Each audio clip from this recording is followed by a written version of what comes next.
13 years after I dropped out of high school and earned my GED, I found myself going back to school.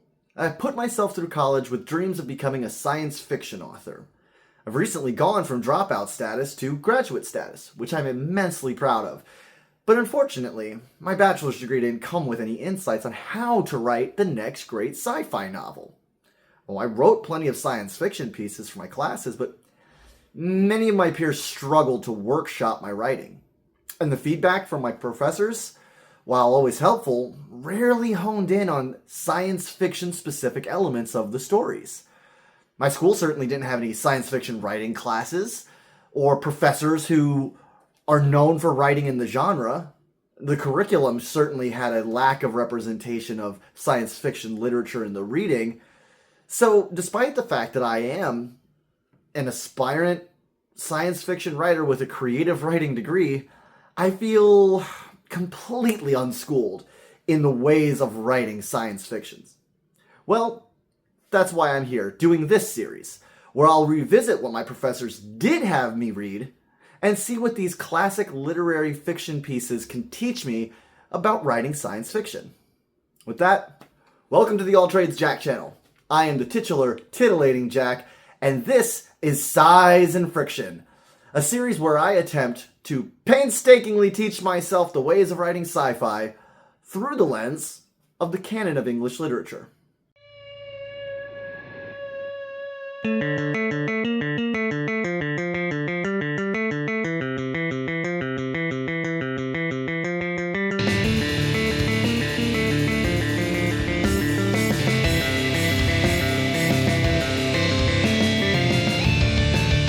One of the most prolific themes across all of science fiction literature, or really all science fiction media in general, is determinism versus free will. Do we have destiny or agency? Is there chaos or is there a plan? This is more than a question of fate. It's a question that gets right down to the meaning of existence. The dichotomy of fate and choice was a regular inspiration for sci-fi authors such as Philip K. Dick, as well as Frank Herbert and Kurt Vonnegut. These authors often explore the subject of determinism through the use of oracular visions and technological precognition and prophecy. Hollywood also makes regular use of these same tools in films like The Matrix and Terminator Judgment Day.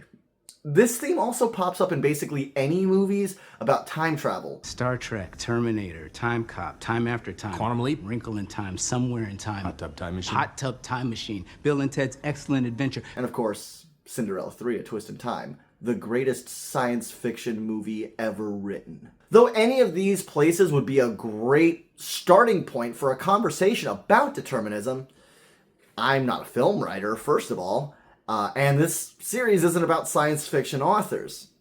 It's about learning to be a better sci-fi writer by looking at examples in literary fiction. If we can master the concept of determinism, we can apply what we learn to our science fiction stories, right? All we need is a story which gets at the heart of the fate versus free will paradigm. And looking to the canon of English literature, of literary fiction, I can't think of a better place to start than with Paradise Lost, a poem in 12 books. Now, this isn't a summary or a breakdown of the book in its entirety. I don't have that kind of time, it's too long. If you want that, there are some pretty great videos out there already made on the subject, and I'll link a few of them down below. Now, this is an analysis of how the work deals specifically with the paradigm of fate versus freedom. Since I don't want to make anyone feel left out, though, and I know some of you haven't read it and won't go watch the videos I've linked, I will give a very, very, very brief overview of the plot of Paradise Lost. The story is an epic poem which retells the biblical events described in the book Genesis, but from the perspective of Satan, the antagonist. We're shown, though non-linearly, the war in heaven for which Satan was expelled, the foundation of hell and its armies, Satan's discovery of the Garden of Eden, and the subsequent temptation of God's children. Throughout, we get multiple point of views of Satan and his philosophy from God, his angels, and from the devil himself. The story is best known, however, for its humanization of Satan and his sympathetic portrayal. I have a soft spot for this book for so many reasons. For one, I'm a heretic, and this kind of thing gives me life. Secondly, I'm a printer, and the print history of this book is fascinating. I did a lot of research on the matter whenever I was working for the archives and special collections at the University of Louisville. I actually got to handle some of the original prints of the book while making a library guide for the special collections. And then what I learned was that Milton was a Protestant, and if you know anything about print history, Protestants in 1700s Europe were not playing around. Now, Milton wasn't a printer himself, but the fact he would send this book out to print, I can guess it was a Protestant printer or a Protestant sympathizing printer either way. Regardless of who printed the book, Milton was actually already a wanted man by the Crown before he wrote The Heretical Paradise Lost. So again, it's a fascinating history. Maybe I'll do a print history video sometime in the near future. Let me know if that's the kind of thing you'd like to know about. It's something I'm very passionate about. I studied it. Like I said, I worked for the archives and special collections at the University of Louisville. I work as a printer in Louisville. And yes, that's Louisville. Don't come at me. It's Louisville. But the final reason I love this story so much is because of what it can teach us about determinism. That not understanding the mechanics of determinism can lead a writer to pen what is ultimately a masterpiece whose thesis is disproved within the text itself. This can be extremely useful to us as writers in science fiction because to understand the mechanics that go into determinism will help us to keep our message consistent. We don't want to do what Milton did here, but let me not get ahead of myself. Before continuing, we probably should lay down some ground rules. Number one, let's all agree we are talking about a story. And we are talking about characters in that story, okay? I am not talking about your God. Because I'm going to say some things that if you love God, you're not going to like what I'm going to say.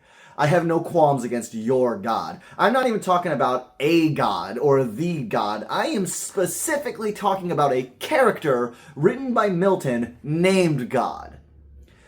So whenever I'm saying God, I am talking about as he is depicted in the story. And I'll try to refer to him as Milton's God as often as I can so that you know that that's what I'm doing and people don't take my words out of context. But just understand, I am not having a religious discussion here. I am having a literary discussion. If you have any kind of feelings about what I say about Milton's God, take it up with Milton. I didn't write the thing. Secondly, the gender of Milton's God is male. So I will refer to God as male. I know everybody doesn't vibe with that.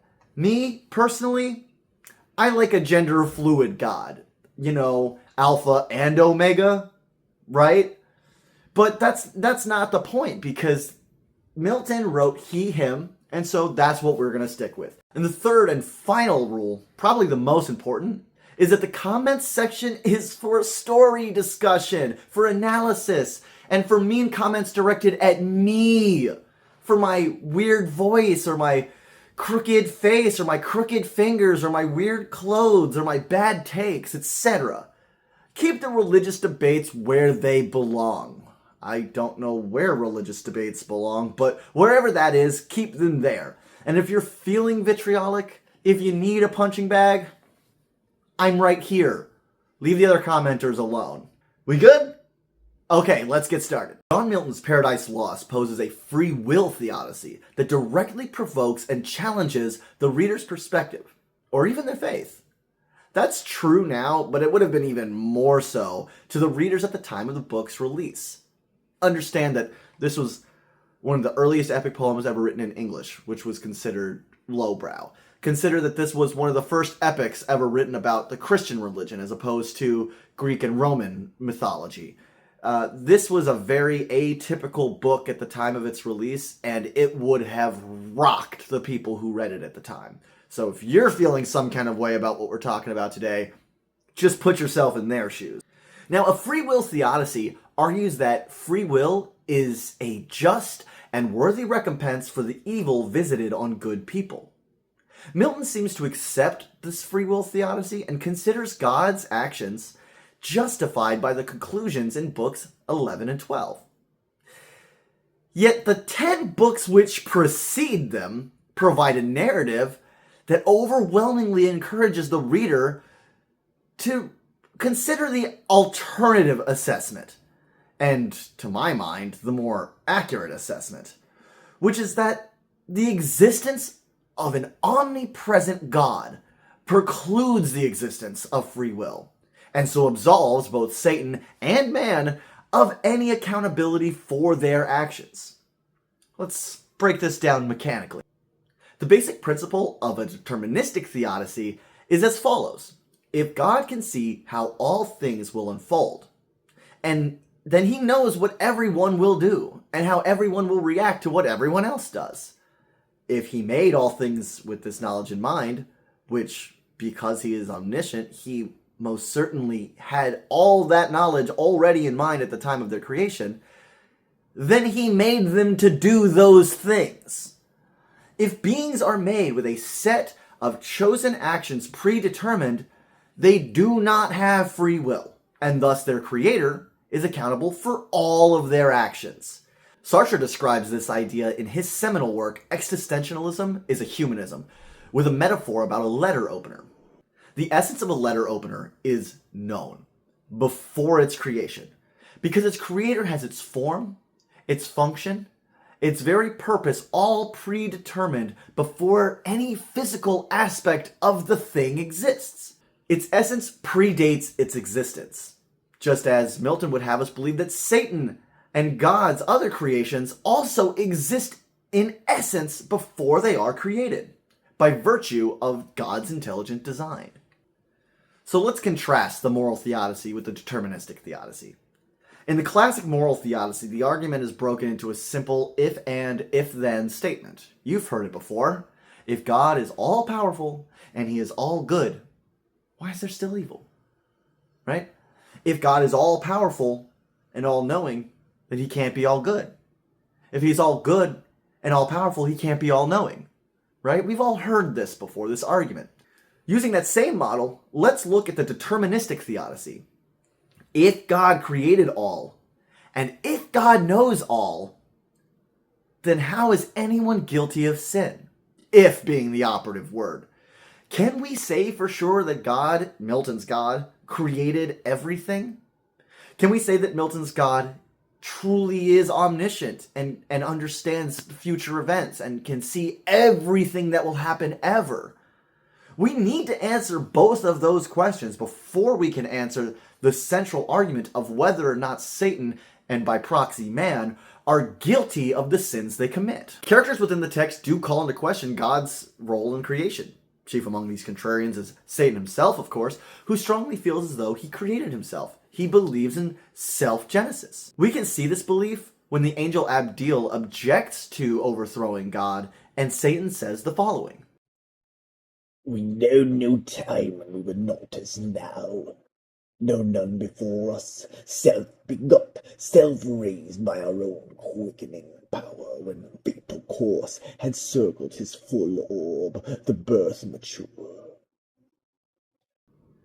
Satan attributes the creation of not only himself, but of all angelic beings to a self-ordained power. These claims not only elevate his worth by his own assessment, but it also diminishes the role of God as the creator. This could be seen actually as the first attempt to usurp God's power and call into question his status as the creator. This is before the war in heaven, before Satan's fall. The fact that Abdil is present should cue you in on that if you're not familiar with the story. But this could be the moment that sin was created. In fact, the personification of sin, Satan's daughter, doesn't exist in the story at this point. Sin literally hasn't been born yet, and yet here is Satan making these bold claims of self-genesis. Andrew Escobedo goes further in his paper Allegory, Agency, and the Sins of Angels to say that this was the moment that Satan fell. Not the loss of the battle for heaven, but this moment right here, the first sin in heaven. And Abdil's retort of, I see thy fall determined, supports this. Determined. Isn't that a good word for a video essay about determinism? If Escobedo is right, We can say that questioning God's place as the creator of all is the root of all evil intentions after that point. Though it should be noted that there is absolutely no evidence, either in Paradise Lost or anywhere else that I can find, which would support Satan's belief of self-genesis. And this exchange between Abdiel and Satan, it's not actually happening before our eyes. We're told this part of the story by the angel Raphael in his account to Adam, and it may not actually represent the events as they transpired. Raphael even tells Adam that his account of this will not be accurate, since he must tell it in a way that a human could understand, and so it's not a perfect account. On this alone, we can't really refute God's status as creator of all things, though it is coming from a biased source in the form of the Archangel Raphael. However, Satan does give some more interiority to his thoughts surrounding himself as an artifice of creation. In his paper, Satanic Ingratitude and Psychological Determinism in Paradise Lost, Satan, Michael Zachariah discusses how Satan feels the weight of debt owed to God. This is the unpayable debt which all of God's creations have for the gift of existence. This acknowledgement comes from Satan directly, not an angel, not some secondary narrator as before. He says the following in a soliloquy in Eden when there's no one to hear him, no one to impress or to scare or to deceive. These are his internal thoughts unfiltered. From me, whom he created, what I was in that bright eminence, and with his good upbraided none, nor was his service hard. What could be less than to afford him praise, the easiest recompense, and pay him thanks how due? Yet all his good proved ill in me. With this interiority, we can see that Satan does attribute not only his creation to God, but the presence of evil or ill where good ought to be within Satan himself. He attributes his creation and his evil to God. He sees them as a byproduct of his creation. So whether Raphael or Satan's perspective is more accurate, we can now answer our first query that yes, God, Milton's God, is the creator of all things, maybe even including evil itself. But to know that, we have to first answer whether or not he is in fact all-knowing. If he knows Satan's nature, then when he created him, he created the evil too. So, let's dig into that. Satan must believe on some level that God is not all-knowing, as he openly conspires against him. Not just in hell, but in the kingdom of heaven when he's still an angel, in God's own domain. It's almost comical to think that a superior intelligence could believe they could defeat an all-knowing, all-seeing God. Not unless they had some reason to believe that he was not all-seeing, that just wasn't the case. His opening monologue, which takes place in hell right after his fall, shows that he was surprised to have been defeated in the war for heaven. And he must have thought that God could be defeated. From what height fallen, so much stronger proved he with his thunder. Until then, who knew the force of those dire arms? However, Satan underestimates the power and foresight of God in multiple instances, not just in the war for heaven. And because of this, he doesn't have the credibility to question the omnipotence of God and actually be taken seriously. If Satan was wily enough to get one over on God, then maybe we could say, yeah, Satan's got a point. God didn't see that coming. But he always does. We'll find that he always sees what Satan's doing. Moreover, Satan's consistent shortcomings cement the truth of God's all-seeing power. In Satan's highest and lowest moments, we see that God had already prepared for the exact outcome. When Satan fell from heaven, he landed in hell. Hell was pre-made. It was ready to receive the fallen angels, and it was large enough for all of them. Satan, by the way, took over a third of God's host of angels. So God made a realm large enough to host a third of his people. So clearly God knew that this fall was coming. The children of Satan were made into God's personal hellhounds before Satan even knew that they existed, ever knew their nature. We talked earlier about the personification of sin. She shows up as Satan is trying to leave hell. Her and her son, which is also, I think, Satan's son and his grandson. Don't ask. I'll pin a video. There's a guy who talks about it. I'm not getting into it. But the children of Satan were there in hell already when Satan got there. God had already turned them into his guardians before any of the angels got there. And when Satan returns to hell after leaving and coming back triumphant, he's met with hisses instead of the cheers he's expecting, because once again, God is a step ahead of him and has caused all of his followers and himself to turn shape and become serpents. Satan will always come up short because God always already knows what he'll do every time. He is planned for everything Satan is going to do because he knew what those things were already. Milton's God is portrayed as having a four-dimensional view of events. He sees all things, past, present, and future, simultaneously. Evidence of this ability is seen in his perfect predictions regarding the fall of the angels who rebelled in heaven, as well as the fall of man. He makes his grand plan with these predictions accounted for ahead of time. Not just with Satan, but with man. Like, when he planned for the sacrifice of the Son to absolve man's sin before the original sin was ever committed. The angel that is Jesus has already been determined to be the sacrifice to save man's soul, while Adam and Eve are still living blissfully in the Garden of Eden. God's ability to see what will happen is virtually bulletproof as far as we can see. He's got everything covered. Can we say this is true omniscience? Maybe it's not. Maybe it's good planning. You know, they say that Batman can do anything because if he has enough prep time. Well, God's infinite. He's got infinite prep time. Maybe he just prepared for all outcomes. Or worse, maybe because he thought these would be the outcomes, they happened. It was a self-fulfilling prophecy. He treated Satan like he was going to fall, and so he fell. He treated Adam like he was going to fall, so he fell. And we can see that this is communicated to Adam ahead of time. Adam knows that they're going to fail before it happens. Raphael cues him in on it. He doesn't say it in so many words, but it's made quite clear that the angels are betting against humanity. It's hard to say. It's hard to say if these are personal beliefs of God that these people will fall, or if it is pure omniscience, or whether it's something in between. We don't get much interiority on God concerning his powers, and maybe that's a good thing. But we do get to see from the perspective of their archangel, Raphael, his archangel, Raphael.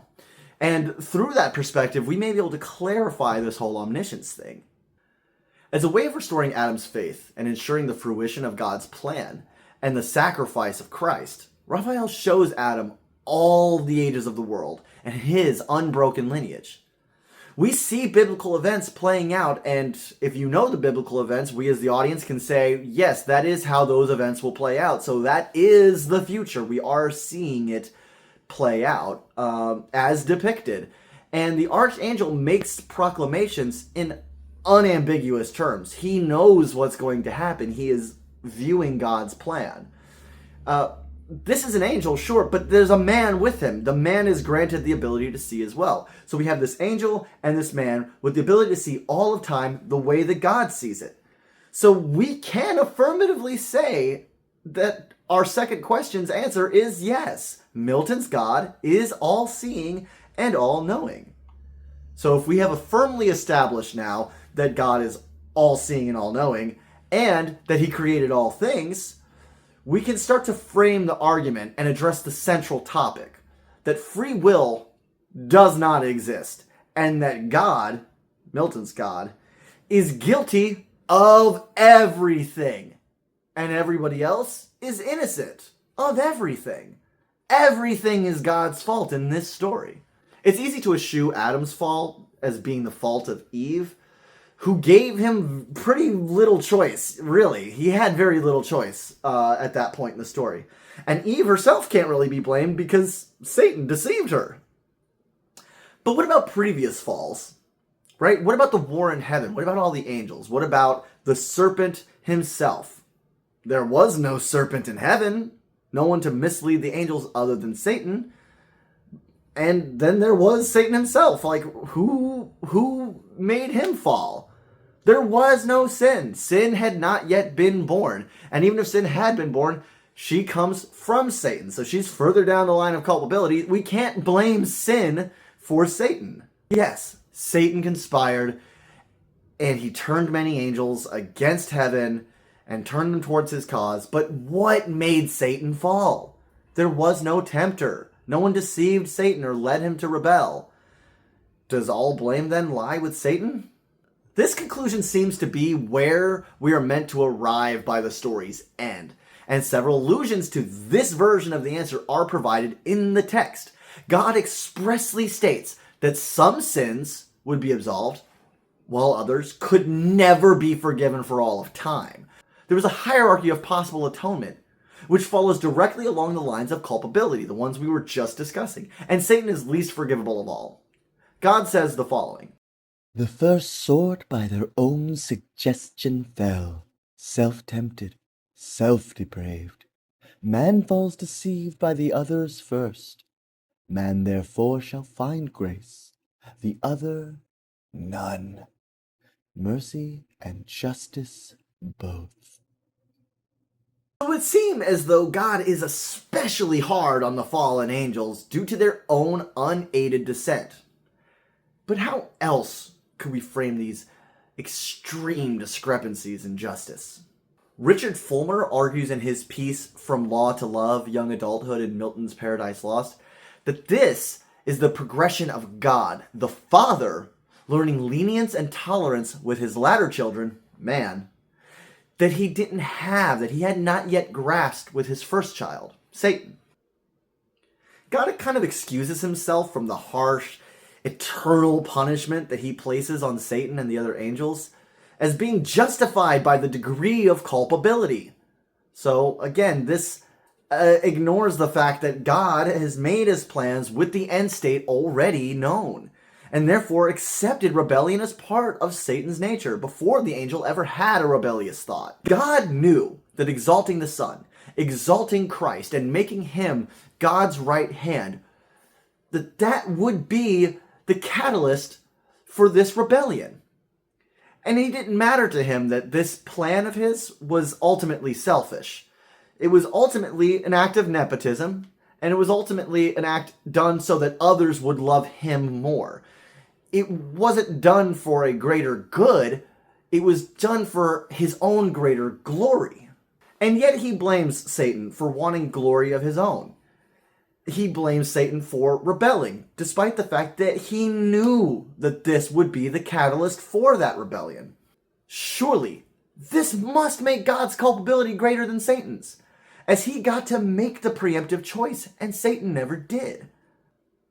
If we attribute his fall and the creation of sin to allegorical certainties of his character, like pride and envy, we must then say that Satan was created with both pride and envy already within him.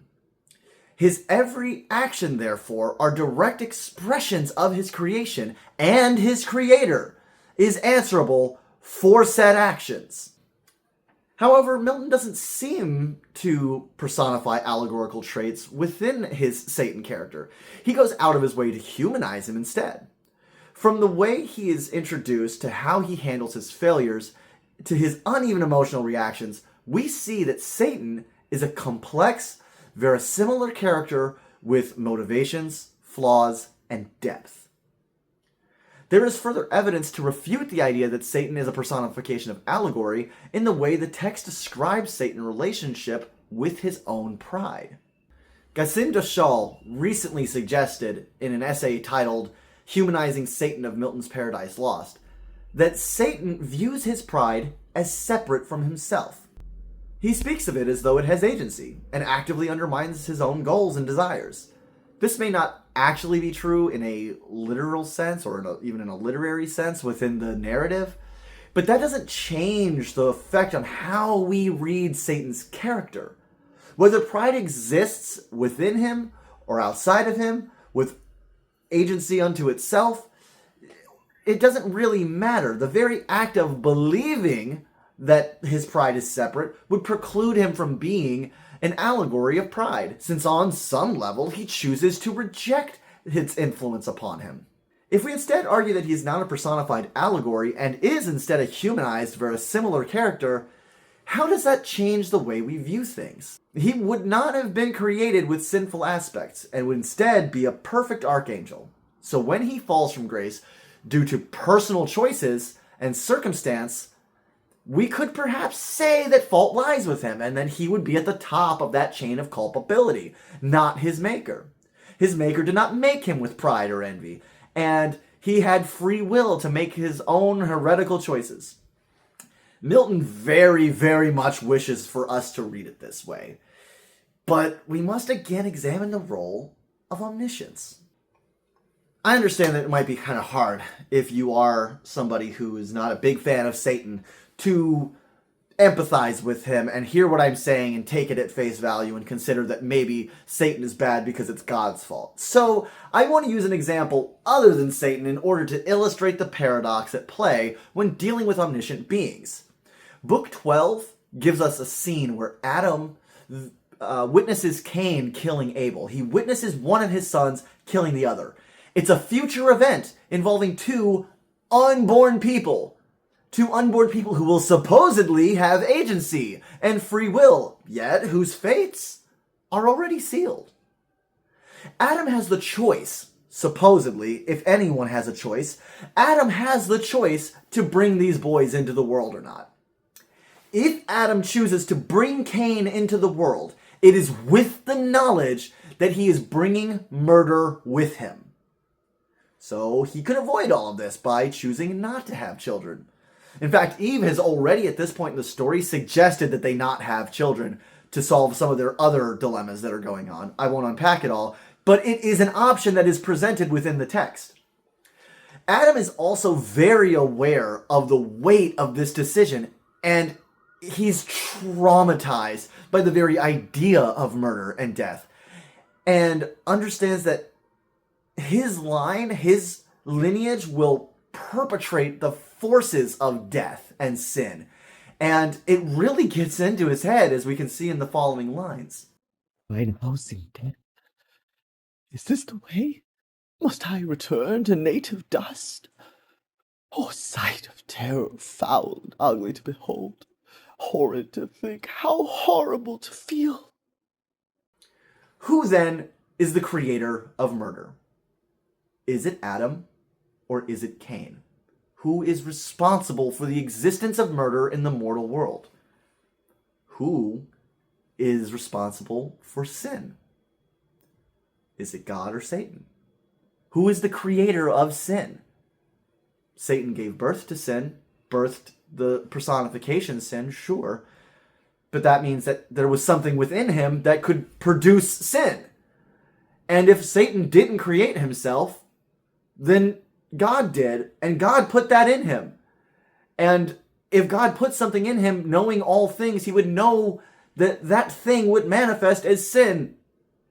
Despite feeling as though he has agency and that he has decided to rebel, the fall of Satan is accounted for in his creation.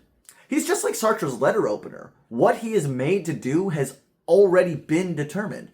And his ill deeds are therefore an expression of God's plan going to order.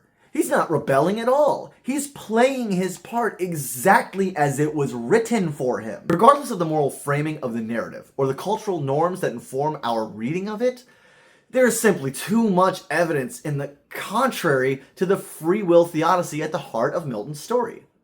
The logic of the text compels me to support the deterministic theodicy, in which free will is rejected on the grounds of there being a predetermined causality behind all of the events which unfold. No individual can be held responsible for actions that were determined for them, ahead of their creation, ahead of their birth. Any more than a letter opener could be blamed for opening letters. Milton seems to go out of his way in the last two books to walk back the paradigm that he himself established throughout Paradise Lost in favor of a moral theodicy, which ultimately is not supported by the text it concludes. The ultimate message Milton tries to leave us with is that everything we experience, every terrible thing, including sin, including death and sickness, and the influence of Satan upon the mortal realm, all of the horrible things that we suffer through are all a fair price to pay for the free will necessary to appreciate and feel God's love. Bear in mind that the story makes explicit that that is the purpose of free will. It's not to make choices. It's so that when you fail, you can feel God's forgiveness and love him for it. When I said it was self-serving, I wasn't kidding. It's a very self-serving thing. Because Milton doesn't seem to understand the mechanics of determinism, he instead sends a very clear message that every terrible thing that not only we experience, but also that the angels burning in hell experience, the ones that we call demons because they did what God told them to do in their DNA, every terrible thing that we all experience and the hell that's waiting for us, well, some of us anyway, all of that is for the gratification of God who requires love. And to get it, he'll imprison all of reality in a form of moral torture that he calls freedom. Now that we've gone over the mechanics of determinism and seen how they are working against the message of Paradise Lost, we can apply these lessons when we write science fiction. We can see writers like Frank Herbert, who talk about determinism a lot, that they understand the mechanics and are actively applying it to the story, and it feeds into the message. At a later date, I'll probably make a video about Leto Atreides II, aka the God Emperor of Dune, aka the Big Worm. But it's a big project, and I want to do it justice, so I'm not going to do that just yet. Instead, as an addendum to this video, we're going to continue the conversation about science fiction specifically over in my Doctor Who playlist. Check out my new Who Essay from the USA, which should be on the screen somewhere right now. I don't know. I'm new to YouTube. Where does it go? Where do you go? What do you hit? Do you hit like? I don't know. Do I hit like? Should I subscribe to you? I don't know how it works. But check out the sequel to this video, where I'm going to be going over determinism in Doctor Who. Does history exist in Doctor Who? Is there fate in Doctor Who? Does the existence of fixed points in time mean that the future is written? Or is there only the fate that we make for ourselves? No fate but what we make. By the way, that's another one who they didn't really stick to their determinism thing, but that wasn't within the text, it was within a series of texts. If you watch all of the movies, their message gets muddled. Watch the second one. Okay guys, that's going to do it for us here at Size and Friction. Thanks so much for sticking around. I hope you learned something. I know I sure did. I'm going to be taking this lesson into my own stories. I hope you do the same. If you're not a writer and you just enjoy these kinds of analysis, keep an eye on this space. I got a lot more coming. A lot of English lit. I got a lot of homework that I did back in school that I'm currently unpacking to try to find the nuggets of science fiction lore. So definitely check that out. If you are vibing with this, go ahead and jump over to that Doctor Who playlist and check out the sequel to this video. Does History Exist in Doctor Who? I think is the title of it. I don't know. It's probably changed by now. But go check it out. I appreciate you sticking around to the end if you did. If you didn't, I appreciate you anyway. But if you did, let me know in the comments that you stuck around to the end, and I will praise you like I should. Keep an eye on the space. I'll be back. Spam this out to whoever you want. Eat a can of Spam with whoever you want. All is gravy.